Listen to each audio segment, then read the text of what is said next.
इयत्ता 9वीच्या विद्यार्थी मित्रांनो, आज आपण गणित भाग 1 म्हणजे math first chapter first set म्हणजे संच या प्रकरणाबद्दल माहिती बघणार आहोत. तर संच या प्रकरणाबद्दल माहिती बघण्या अगोदर या चॅप्टरमध्ये काय काय त्याची तुम्हाला माहिती सांगतो. तर संचाची ओळख आपल्याला बघायची म्हणजे इंट्रोडक्शन ऑफ सेट्स, नंतर टाइप्स ऑफ सेट्स म्हणजे संचाचे प्रकार बघणार आहोत. नंतर व्हेन डायग्रॅम म्हणजे संच दाखवण्यासाठी जे आपण व्हेन चित्र वापरणार आहोत कशी वापरायची त्याची माहिती बघायची आहे.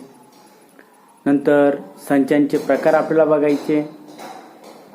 नंतर संचांवर होणाऱ्या क्रिया, संचांचे प्रकार म्हणजे टाइप्स ऑफ सेट्स आणि संचांवरील क्रिया म्हणजे ऑपरेशन ऑन सेट्स. आणि शेवटचं म्हणजे संचातील घटकांची संख्या आपल्याला बघायची. संचातील घटकांची संख्या म्हणजे number of elements in a sets.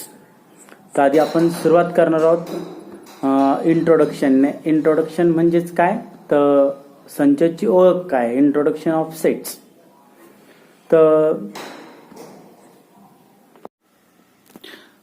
विद्यार्थी मित्रांनो, आपण या ठिकाणी एक कलेक्शन केलेलं आहे म्हणजे समूहांची उदाहरणं घेतलेली आहे. तर पहिलं उदाहरण बघू आपण.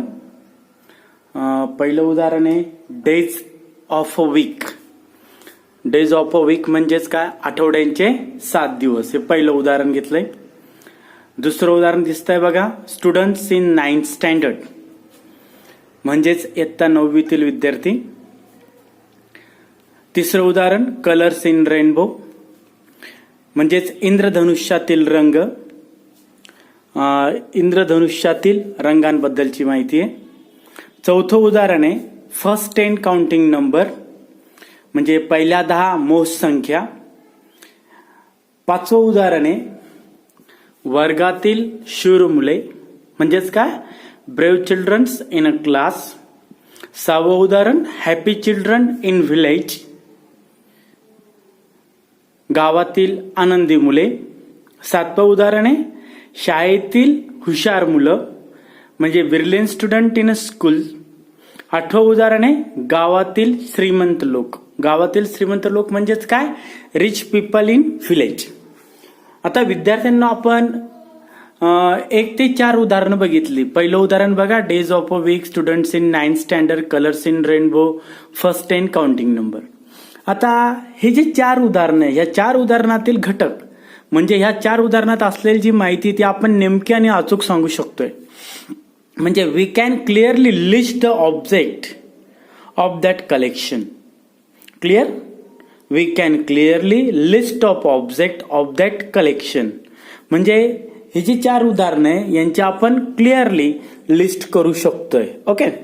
आता 5वं उदाहरण बघा, वर्गातील शूर मुलं, गावातील आनंदी मुलं जे brave childrens in class, happy childrens in village, brilliant student in class in school, rich people in village. आता ह्या 8 उदाहरणांमध्ये 5, 6, 7, 8 ही जी उदाहरणं यामध्ये ब्रेव्ह म्हणजे काय, शूर.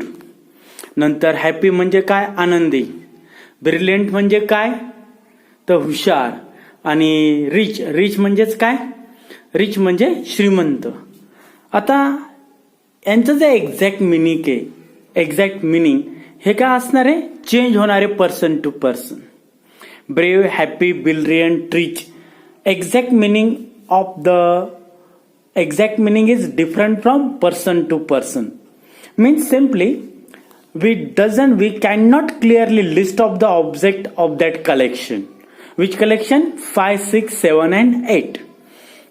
म्हणजे थोडक्यात जर सांगायचं झालं, पहिले 4 जे उदाहरण आहे, days of a week, student in 9 classes, colour in rainbow, first 10 counting number, we can clearly list of the object of that collection. And the remaining example 5, 6, 7, 8 we can not clearly list the object of that collection because the exact meaning of that word brave, happy, brilliant, rich are different from person to person. आपण उदाहरणं पाहिली, days of a week, student in 9th standard, colours in rainbow, first 10 counting number. बरोबर आहे. आता ह्या एक्झाम्पल्समध्ये आपण days of a weak म्हणजे आठवड्याचे 7 वार आपण सांगू शकतो. म्हणजे आठवड्याचे 7 दिवस हे आपण परफेक्टली सांगू शकतोय. सोमवार, Sunday, Monday up to last Saturday. Second example, student in 9th standard. इयत्ता 9वीतील विद्यार्थी आपण सांगू शकतोय, मोजू शकतोय परफेक्टली. किती आहेत ते आपण परफेक्ट सांगू शकतोय. Okay, means we can list the object द्या.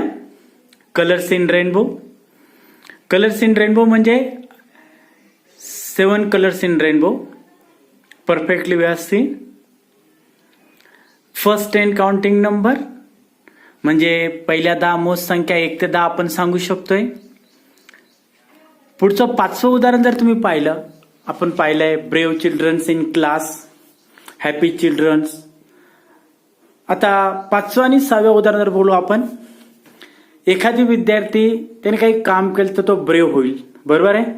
पण दुसऱ्या विद्यार्थ्यांनी नाही केलं तो ब्रेव्ह नाही, आज थोडी होऊ शकतंय. ओके, म्हणजे पर्सन टू पर्सन हे काय होतंय, चेंज होतंय. गावातील आनंदी मुले म्हणजे हॅपी चिल्ड्रन्स इन व्हिलेज. आता जर एखाद्या विद्यार्थ्याने उत्तर दिलं, त्याला जर चॉकलेट दिलं तर तो आनंदी होईल. मग बाकीचे आनंदी होत नाहीत का? त्यामुळे आपण या ठिकाणी ब्रेव्ह, हॅपी यांचं एक्झॅक्ट मिनिंग काय होईल, हे डिफरंट होईल. From person to person different होऊ शकते.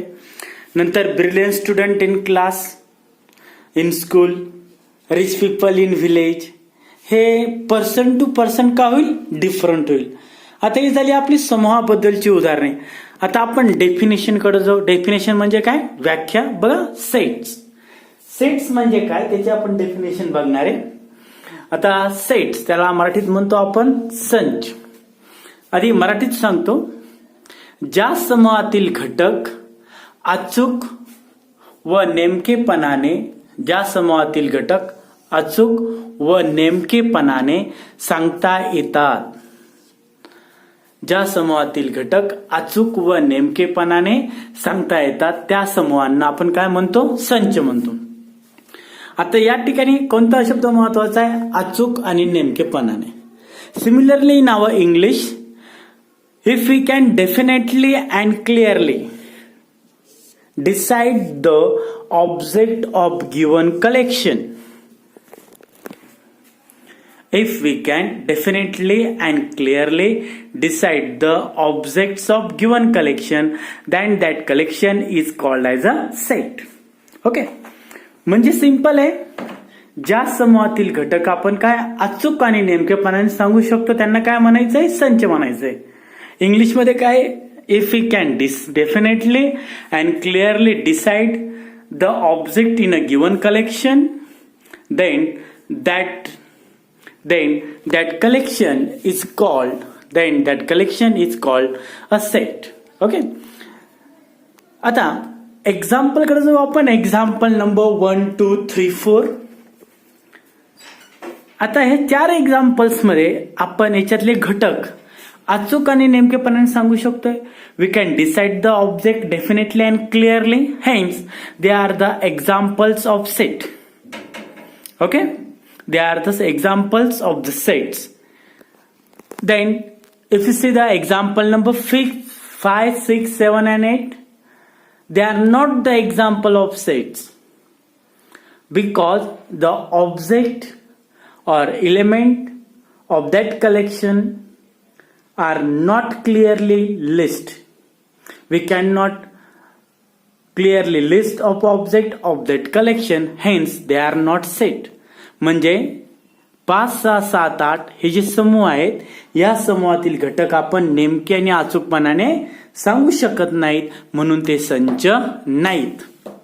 ओके, परत एकदा डेफिनेशन पाहू आपण सेटची. If we can definitely and clearly decide the object of given collection, then that collection is called a set. Or simple, the collection of well-defined object. If he says that directly, collection of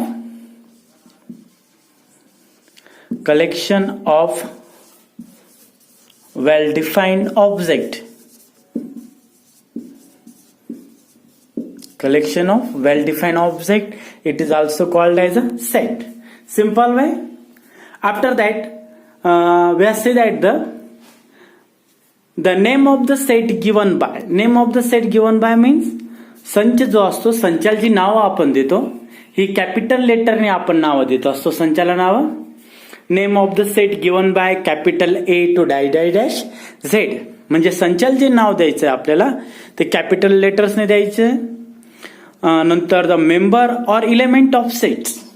member म्हणजेच काय, ते संचातले घटक हे आपण कशाने दाखवतो. The member or element of a set are shown by the small letters capital small A B dash Z. Okay. संचातील घटक आपण कशाने दाखवतोय, small A to small Z. Okay. आता आपल्याला एक चिन्ह बघायचंय. चा घटक असणे म्हणजेच काय, एलिमेंट ऑफ अ सेट. आणि दुसरं आहे चा घटक नसणे, is not element of a set. आता याचा साइन बघा. चा घटक असणे म्हणजेच काय, element of a set. E आहे आपला, त्यामध्ये असतो एलिमेंट ऑफ सेट चा घटक असणे. आणि बघा खाली दिलाय तो ई काढू जर एक रेष मारलेली तिरफी. Is not a element of set म्हणजे चा घटक नसणे. सपोज एखादी एक्झाम्पल घेऊ आपण आता या ठिकाणी.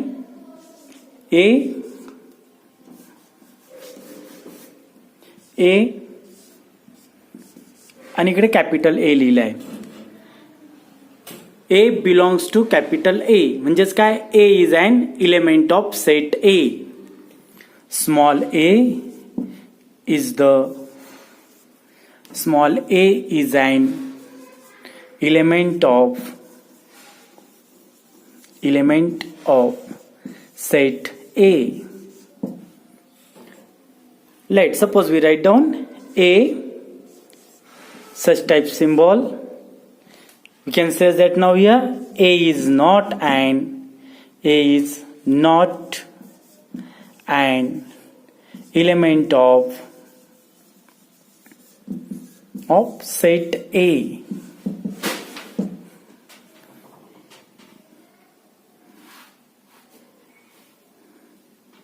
म्हणजे